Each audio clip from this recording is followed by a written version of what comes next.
o como si hubieran visto a su suegra.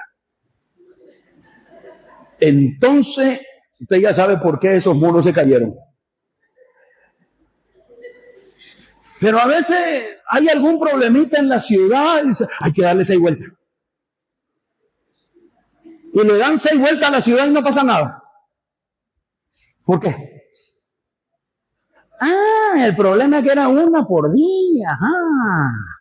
Y el 7º día eran 7 vueltas y en silencio las primeras 6. No, hermano. ¿Por qué no funciona? Porque nuestro Dios es un Dios estratega. Y Él nunca ha utilizado una misma estrategia para sus victorias. Nuestro Dios es creativo. Ahora, otros dicen, no, eso de dar vueltas no funciona, hay que echarle sal. Otros dicen, no es con sal, es con aceite. Le van a hacer un bife a ella. Otros dicen, no, hay que sobrevolar la ciudad, hay que echar vino, hay que hacer esto, hay que hacerlo aquello. No, hay otros que ya se encontraron contra Drácula y dicen, no, hay que poner estacas aquí. Y le metamos. Yo no digo que eso esté mal, hermano, yo lo he hecho muchas veces. Pero bajo la dirección del Espíritu Santo. Esto no es una fórmula matemática de 2 más 2 es 4 y ya está. Tiene que ser bajo la guía del Espíritu Santo.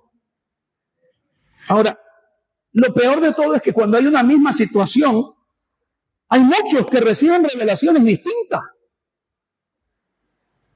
Cuando hubo el problema aquí en Santa Cruz de los 21 días de paro, muchos dijeron, el Señor dice hay que hacer así la guerra espiritual. Y otro pastor se levanta y dice, no, hay que hacerla así. Y otro pastor dice, no, a mí el Señor me reveló así. Pregunto, ¿acaso no es la misma situación? ¿Por qué Dios tendría que dar instrucciones distintas? De repente tú me dices, no, es que es como un ejército y hay batallones y cada batallón hace lo suyo. Sí, pero el final debería ser el mismo. Vencer. Entonces, ¿qué es lo que está pasando? No hemos aprendido a escuchar al Espíritu Santo.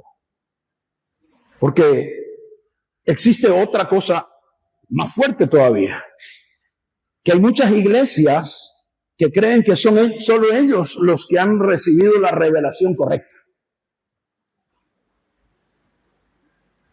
Y yo se lo digo porque como presidente de la asociación atiendo más de 3.500 iglesias. Y hay muchas iglesias, no, a mí el Señor me dijo, nosotros ya lo hicimos, ya no necesitan hacer nada, ya lo hicimos nosotros. Porque ellos son los super. Entonces la pregunta es, ¿estaremos escuchando al Espíritu Santo?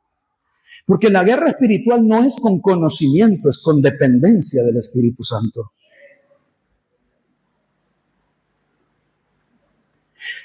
¿Sabe qué? Jesús envió a sus discípulos de 2 en 2. Vamos a decir que ellos eran ese batallón, ¿no? Y los envió con las mismas instrucciones a todos. Y luego recibió el reporte de todos que ellos volvían en victoria porque habían obedecido sus órdenes. Como a usted le encanta leer la Biblia, ¿no les gusta? ¡Qué silencio! Vamos a ir al Evangelio de Lucas, capítulo 10. Y vamos a leer del 1 al 11 para que usted pueda entender lo que le estoy diciendo. Lucas 10, del 1 al 11. Después de estas cosas, designó el Señor también a otros 70, a quienes envió de 2 en 2 delante de él a toda ciudad y lugar donde él iba a ir. Y les decía, la mies a la verdad es mucha, mas los obreros pocos. Por tanto, rogad al Señor de la mies que envíe obreros a su mies. Primer punto, deben rogar al Señor de la mies. Ahí está una instrucción clara. Versículo 3. Y he aquí, yo os envío como corderos en medio de lobos. Es decir, salgan de su lugar y vayan. Segunda instrucción. Versículo 4, no llevéis alforja, ni bolsa, ni calzado, y a nadie saludéis por el camino. Otra instrucción clara. Versículo 5, en cualquier casa donde entréis, primeramente decid, paz sea a esta casa. otra instrucción clara para los que estaban yendo a hacer guerra espiritual. Si hubiera allí algún hijo de paz, vuestra paz reposará sobre él, y si no, se volverá a vosotros. Les está diciendo lo que va a suceder. Y posad en aquella misma, comiendo y bebiendo lo que os den. No pida pollito chino, porque el obrero es digno de su salario. No os paséis de casa en casa. Otra instrucción. En cualquier donde entréis y os reciban, comed los que pongan y sanad a los enfermos de aquella haya, y decidles, se ha acercado a vosotros el reino de Dios. Mas en cualquier ciudad donde entréis y no os reciban, saliendo por sus calles, decid, aún el polvo de vuestra ciudad que se ha pegado a nuestros pies, lo sacudimos contra vosotros. Pero esto sabed que el reino de Dios se ha acercado a vosotros. Entonces, fíjense que Cristo envió a este batallón a la guerra espiritual, pero les dio instrucciones claras a todos. No iban al mismo lugar, iban a distintos lugares, pero las instrucciones eran las mismas. Entonces, cuando vamos a hacer un trabajo de guerra espiritual, el Espíritu Santo, que es el mismo, va a dar las directrices para que cada iglesia, cada ejército, cada equipo de guerra espiritual e intercesión haga su trabajo en el lugar que le corresponde, pero con las mismas instrucciones. Porque nuestro Dios es un Dios de orden, no de desorden. Ahora, veamos el reporte ahí en el versículo 17. Volvieron los 70 derrotados, destruidos y amargados. ¿No? ¿Cómo volvieron? Volvieron los 70 con gozo, diciendo, Señor, aún los demonios se nos sujetaban en tu nombre. Porque aquel que cree, obedece las instrucciones de Dios, tiene victoria en la guerra espiritual. Pero nos toca ser obedientes. Por eso, aun cuando se está orando en conjunto, hermano, no todos tienen que hablar. Uno tiene que dirigir, porque si no se arma un desorden y eso causa confusión. Muchos al parecer quieren competir con otros y oran más fuerte, ¿no? No digo que pase aquí, estoy hablando en otras iglesias, ¿no es cierto? Todos parecen los de la banda del Chavo del Ocho, ¿no? Cada cual toca lo suyo, ¿no? Y muchas veces, hermano, en los equipos de intercesión y de guerra espiritual sucede eso. Que cada uno quiere orar más fuerte que el otro como para liderar. Y en ese desorden no se glorifica el Espíritu Santo, sino el espíritu de confusión. A veces en las oraciones el uno está reprendiendo, el otro está atando, el otro pide perdón, el otro declara, decreta, y al final hay una chipazón de todo ahí. Entonces, en el ejército, tenemos que entender que en el ejército existen muchos generales. ¿No es cierto? No hay un solo general. Existen muchos generales. Pero cuando a un general se le asigna una tarea, los otros generales se sujetan a él. Y no es que él valga más que los demás, sino que les han dado una tarea específica y debe aprender. Por ejemplo, yo soy un general de ejército espiritual y de pronto, vamos a decir, al doctor Víctor Hugo le dan la asignación, pues a mí me toca sujetarme a lo que el Espíritu Santo le diga, por más que seamos generales los dos, porque tiene que haber un orden. Entonces, en la guerra espiritual no estamos para competir quién tiene mayor rango de autoridad o mayor antigüedad en el ministerio y ese es el que comanda. No. Nos toca entender de que Dios va a poner a alguien a cargo y por eso la palabra del Señor en Efesios 5:21 nos dice que debemos someternos los unos a los otros en el temor de Dios. Entonces, cuando toca hacer la guerra espiritual, lo que tenemos que darnos cuenta es que quien va a traer todas las estrategias es el Espíritu Santo.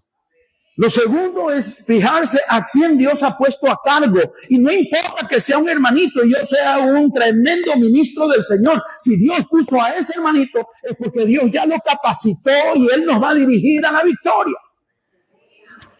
Entonces no puedo quedarme solamente con el hecho, no, es que yo soy, ¿cómo pues yo siendo el pastor voy a estar el hermanín este? Ese espíritu de Leviatán, de orgullo, debe quedarse afuera porque ese va a ser la puerta para destruir el batallón en guerra espiritual. Bueno, hermano, ahora que terminé la introducción, vamos a entrar en materia. o lo introducimos de nuevo. ¿Ah? Vamos a entrar un poquito en materia. Vamos a ver los componentes de la guerra espiritual y para qué se usan, porque vuelvo a repetirle, no todo lo que es parte de la guerra espiritual se utiliza en todo. ¿Estamos de acuerdo? Yo sé que ya está aburrido, pero ni modo, pues, ¿para qué me invitan? El ayuno y la oración, algo fundamental en la guerra espiritual. Pero ¿cuándo se tiene que usar? En la etapa previa. Toda la etapa previa de la guerra espiritual tiene que estar respaldada con ayuno y oración. Vamos a poner el ejemplo, vamos a salir a evangelizar y vamos a tomar todos los olivos, alto olivo, bajo olivo, todo este centro. Vamos a hacer evangelismo total. Y para eso necesitamos guerra espiritual. ¿Qué vamos a hacer? La etapa preparatoria va acompañada con ayuno y con oración. Ahora, todos sabemos que la oración es la comunión con Dios. No son sesiones de petición, ¿no es cierto? Porque a veces eso se convierte en sesiones de petición. Venimos a orar para que la gente se convierta y estamos hablando que mi abuelita se sane, que mi perro se libere, que le aumenten el sueldo a mi marido. Y no, o sea, perdemos el foco. Si estamos preparándonos para evangelismo, la guerra espiritual, toda la oración y el ayuno debe estar enfocado en el objetivo principal. No podemos enfocar en otra cosa. El desenfoque debilita el trabajo de guerra espiritual. Ahora, el ayuno no solo es abstinencia de comida. Ya en otra ocasión, si alguna vez me vuelven a invitar, les puedo hablar sobre este tema, porque necesitamos más de una hora para hablar sobre este ayuno, ¿no? Pero les adelanto un poquito. La mayoría lo que hace no es un ayuno, conforme Dios lo pidió, porque simplemente lo utilizan a veces como estrategia para presionar a Dios para que le dé lo que quieren. Y eso no es ayuno, ¿no? Lamentablemente en los ayunos la gente deja de comer, pero empieza a orar y a llorar y dice, Señor, si tú no me haces el milagro, yo no como más. Y lo que le está haciendo es una huelga de hambre al Señor. ¿Ah? Medio masista sale ahí. ¿Ah? Con el corazón celeste, dijo, azul, ¿cómo es? Negro azul. ¿Sabe qué? Ya me piqué ya. El único versículo en la Biblia en el cual Dios dice que el pueblo debe ayunar, le va a sorprender. Porque Dios dice, el único versículo en toda la Biblia en el cual Dios dice que debemos ayunar, le dice al pueblo, ayunarán una vez al año para afligir vuestra carne y venga redención por sus pecados, haya expiación por sus pecados. Pero ¿qué pasó? El pueblo empezó a deleitarse en el pecado y querían afligir su carne para eso. Entonces Dios dijo, no. Este no es el ayuno que yo pedí. Y por eso después usted dice, ¿acaso no es el ayuno que yo elegí? Que ayudes al hambriento, que asistas al pobre, des de comer, que compartas tu pan con el hambriento. Ahí ya Dios cambió, porque el ayuno concebido por Dios era para expiación. Pero cuando viene Cristo y Él muere por nosotros, Él fue el Cordero inmolado, santo, predilecto, preferido, preparado delante de Dios, que expió todos nuestros pecados. Por lo tanto, el ayuno que usted y yo podemos hacer ya no cumple el propósito que originalmente Dios dijo que era el ayuno. Y no estoy diciendo que no ayuno, y no diga, yes, vamos a la hoy. No. Estoy hablando de que el ayuno tiene otro sentido. La finalidad del ayuno es conseguir que nuestro espíritu sea fortalecido, nuestra carne sea sujeta a la voluntad de Dios. Entonces usted va a entender por qué en los encuentros le dice ayuno de palabra y usted traga, pero rico. ¿No ve? Porque ya en los encuentros, hermano, ya no se come, se traga, hermano. Uno viene con unos 3 kilos de más, por lo menos. Qué atención hermosa que uno recibe, ¿no es? Si fuese el ayuno solo abstinencia de comida, usted no pudiera abstenerse de palabras. ¿Por qué tiene que matar la carne? Usted puede hacer ayuno de celular. ¡Oh, herejía! No, puede hacerlo. ¿Sabe por qué? Porque está matando su carne, le está robando lo que le quita su tiempo con Dios. Otros van a tener que hacer ayuno de control remoto. Porque es hombro, brazo, antebrazo, mano y control. Los partidos de la Champions. Total, puedo orar después. Pero cuando eso ya se te convirtió en una adicción, entonces necesitas ayunar. Ayunar de tele. Entonces, ¿me entiende? Entonces el ayuno no solo es abstinencia de comida. Por eso le digo, en otra le enseño. Volvamos nomás acá. Entonces, entendamos que yo no puedo ir a la guerra espiritual en ayuno. Diga conmigo, no puedo ayunar cuando estoy en guerra. Dígalo, yo me hago responsable de eso. Dígalo, no puedo ayunar cuando estoy en guerra. Delante de Dios yo me hago responsable de eso. ¿Sabe por qué? Porque jamás usted va a llevar a un ejército a pelear con otros si no ha comido. Porque la falta de alimento debilita el cuerpo. Y no puede ir un soldado a pelear una guerra cuando está totalmente débil. ¿Me entiende? Por eso es que el ayuno y la oración son etapas previas a la guerra espiritual. Yo no puedo ir en ayuno a la guerra espiritual. ¿Me está entendiendo? Entonces, son etapas previas. Segundo, las declaraciones y decretos proféticos no son dichos por sentimientos o voluntad humana. Deben ser dirigidos por el Espíritu Santo para que tengan un impacto en el mundo espiritual. ¿Y eso por qué? Porque le voy a decir, Dios solo respalda su palabra. Entonces cuando usted va y yo le declaro, yo decreto, y no ha sido por Dios, no hay respaldo de Dios y eso cae por tierra. No es magia, decir yo declaro, yo decreto y eso ya funcionó. No, eso no es mágico. Entonces, olvídese de estar orando. Yo decreto que tú serás mi esposa en el nombre de Jesús. No eso. Trabaje, enamórenla, búsquela. No es que yo decreto aquí. Escrito está todo lo que pise la planta de mis pies. Te piso en el nombre de Jesús. Eres mía. ¿Por qué andan algunos así, hermano? Y la pobre hermana puro callo ahí, tanta pisoteada. ¿Ah? Es que sacamos la palabra del contexto real y no entendemos la verdadera forma de guerra espiritual. Entonces creemos que porque declaro, decreto, anulo, toco aquí, ya está, funcionó. No. Dios respalda solo su palabra. Las veces que en mi condición de directivo de la Asociación Cristiana Evangélica yo tuve que hacer declaraciones y decretos. Hermano, yo entré en un tiempo fuerte de ayuno, de oración, para que sea el Espíritu Santo quien me diga qué hacer.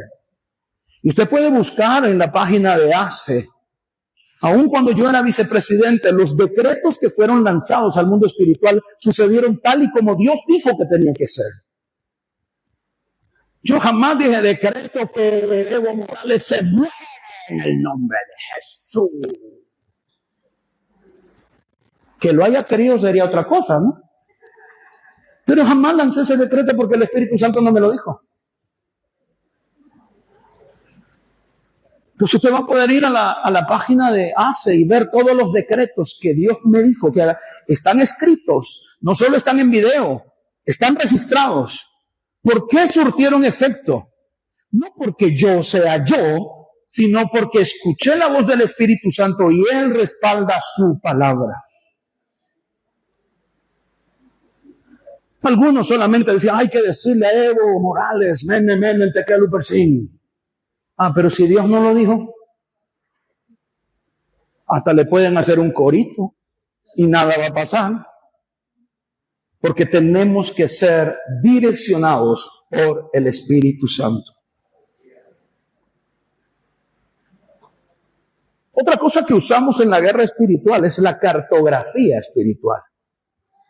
Y la cartografía debe realizarse cuando el Espíritu Santo manda a tomar cierto territorio, sea este territorio una persona, una institución, un barrio, una ciudad o una nación. En la cartografía espiritual lo que nosotros necesitamos es estudiar mucho la historia. Y tenemos que anotar todos los pormenores desde su nacimiento o desde la fundación, sea lo que sea que haya que tomar en ese tiempo. ¿Por qué? Porque a través de los acontecimientos que pasaron en su fundación o en su creación, sabiendo quiénes fueron los que generaron o engendraron esa vida o territorio, vamos a conocer qué espíritu fue establecido en las bases, en los cimientos de ese lugar para luchar contra eso. Entonces la cartografía espiritual no se hace en cualquier momento y en todos lados. Es cuando el Señor nos dice que tenemos que hacer algo. Por ejemplo, Bolivia fue fundada por el libertador Simón Bolívar. ¿No es cierto? ¿No saben historia? Ya están asustados, ¿no? Pensaron que pregunta trampa, ¿no? No, ¿verdad pues? El libertador Simón Bolívar dijo, de Bolívar nació Bolivia. ¿No? Y ahí está. Pero tenemos que ver por qué nuestra nación vive así.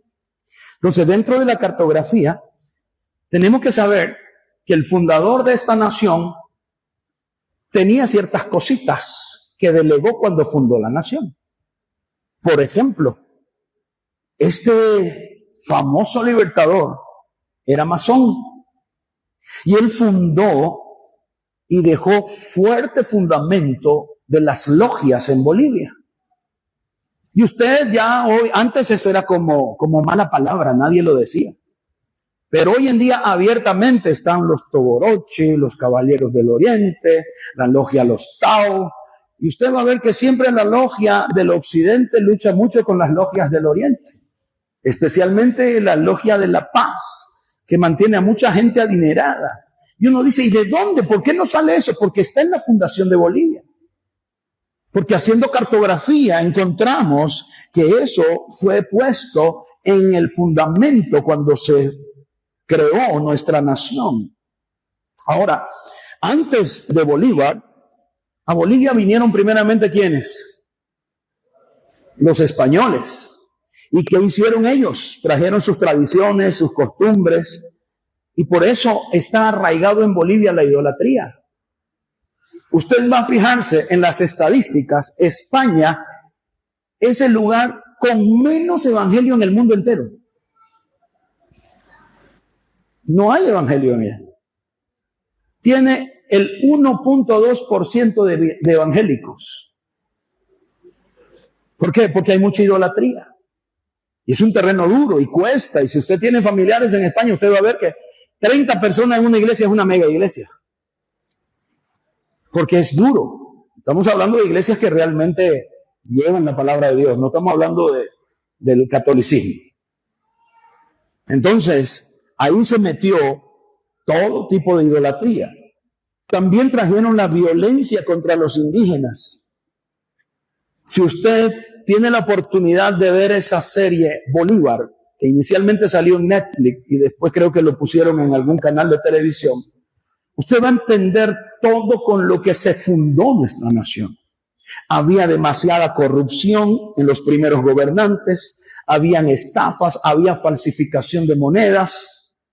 ¿No es eso lo que vivimos en Bolivia? No tenemos tan mala reputación por la corrupción. Lamentamos mucho, ayer asesinaron a un policía y a un soplón, y el alto mando de la policía dice es que estaban yendo a pagarle a un soplón. Y eso está dentro de la Constitución, que se le pague a un soplón. Pero algo salió mal y no saben quién. De por ahí se le escaparon 11 tiros. ¿Qué estamos viendo ahí? Corrupción, que está metido adentro. Entonces, cuando Simón Bolívar ve todas estas cosas, él se enoja tanto que decide sublevar al pueblo, decide sublevarse contra el gobierno español, busca aliados por allí y fundamentó también la rebeldía dentro de la fundación de Bolivia.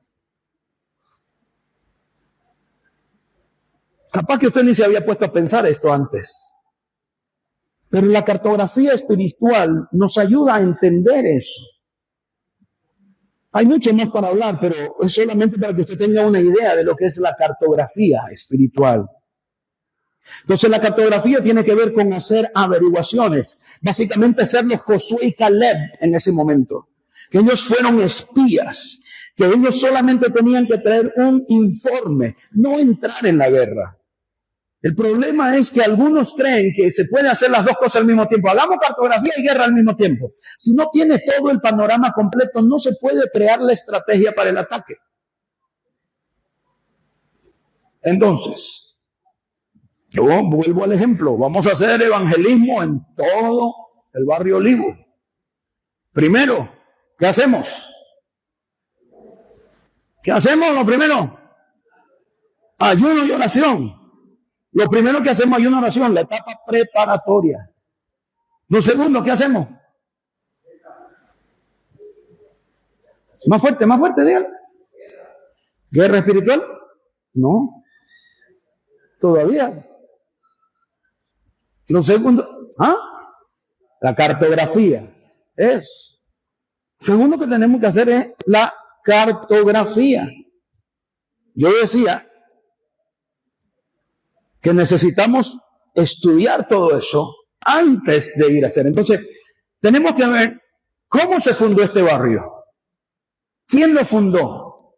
Para eso vamos a tener que averiguar la biografía de esa persona. Y vamos a poder ver qué es lo que es más común en el barrio. Hay chisme, hay borrachera, hay droga, hay abuso. ¿Qué es lo que hay en el barrio? Entonces vamos a ver a las raíces y ustedes se van a dar cuenta que cuando averigüen quién o quiénes fundaron el barrio, va a tener de seguro ese origen. Y entonces vamos a tener los elementos para presentarle al Señor. Padre, hemos hecho nuestro trabajo, aquí está la cartografía, esto es lo que hemos descubierto. Espíritu Santo, muéstranos cuál es la estrategia que vamos a usar para entrar en guerra espiritual. Y luego de eso, cuando recibimos la estrategia, vienen los actos proféticos con los elementos proféticos. Que esos son el agua, sal, vino, aceite, etcétera, lo que el Espíritu Santo pueda decir. Pero no son usados en todas partes. En primer lugar, la Biblia muestra que los casos en los que se usaron cada uno de ellos no son los mismos, por lo tanto, la forma de usarlos tampoco son las mismas. Hace tiempo atrás estábamos orando y de pronto Dios me dice, tienen que sobrevolar Santa Cruz. Y yo le digo, amén. Y luego le digo, Señor, ¿cómo lo hacemos? ¿Qué tenemos que hacer? Y Él me dice, van a mezclar en un mismo bote, primero aceite, vino y luego sal, en ese orden. Ok, Señor. Y después le dije, Señor, ¿y los billullos? Porque la avioneta no es gratis. ¿O a cuántos de ustedes le dan gratis la avioneta? Cuesta plata, ¿no? Le digo, Señor, ¿y los billullos? ¿Y por qué? Porque cuando Dios te manda algo, también Él te provee todo. ¿Me entiendes?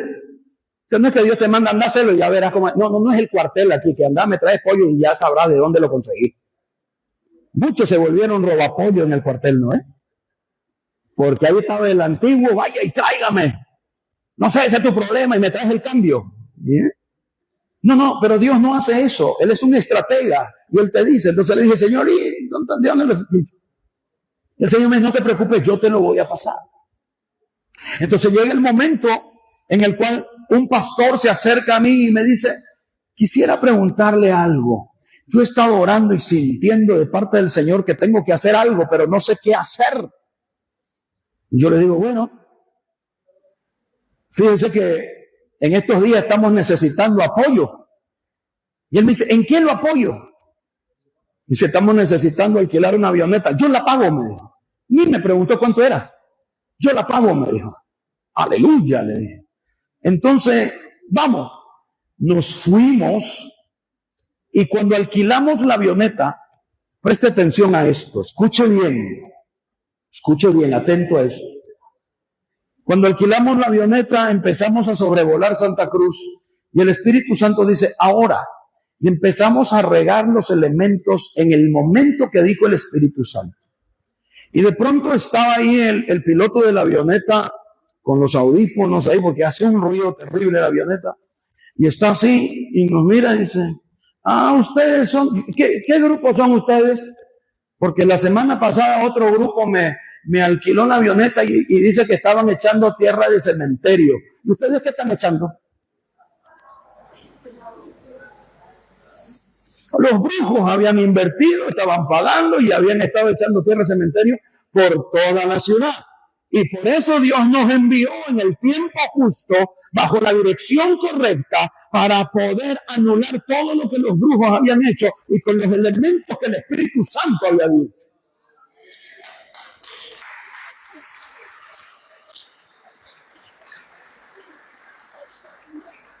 Entonces, cada elemento, por su naturaleza y su estructura, produce un impacto o rompimiento en el mundo espiritual. Por eso tenemos que consultarle al Espíritu Santo que Él nos diga cuándo vamos a usar, qué vamos a usar y cómo lo vamos a usar. Voy a darle dos ejemplos nomás. Éxodo capítulo 15, versículo 22 al 25. E hizo Moisés que partiese Israel del Mar Rojo y salieron al desierto de Shur y anduvieron 3 días por el desierto sin hallar agua. Y llegaron a Mara y no pudieron beber las aguas de Mara porque eran amargas. Por eso le pusieron por nombre Mara.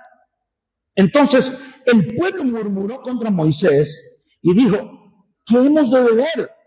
Y Moisés clamó a Jehová y Jehová le mostró, ¿qué cosa?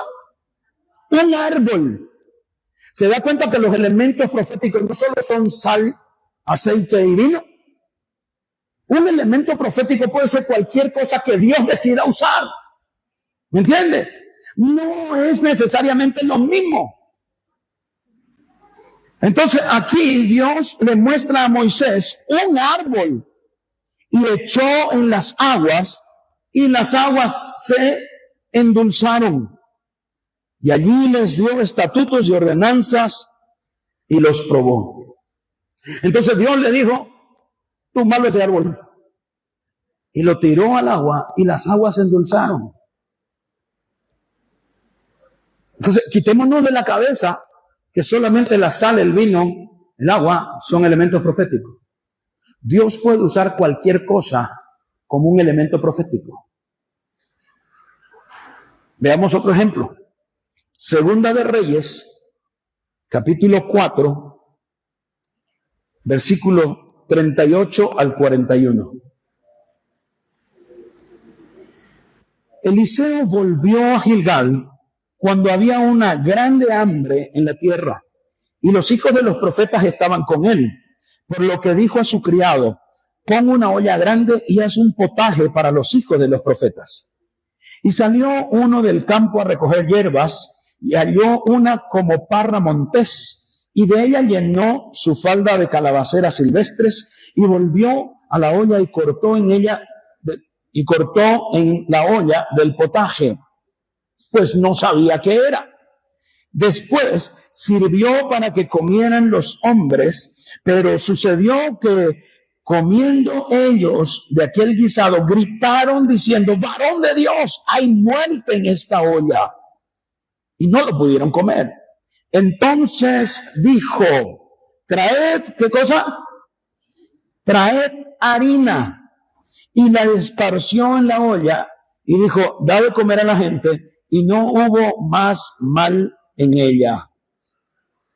Entonces aquí Dios le dijo al profeta Eliseo que utilice harina.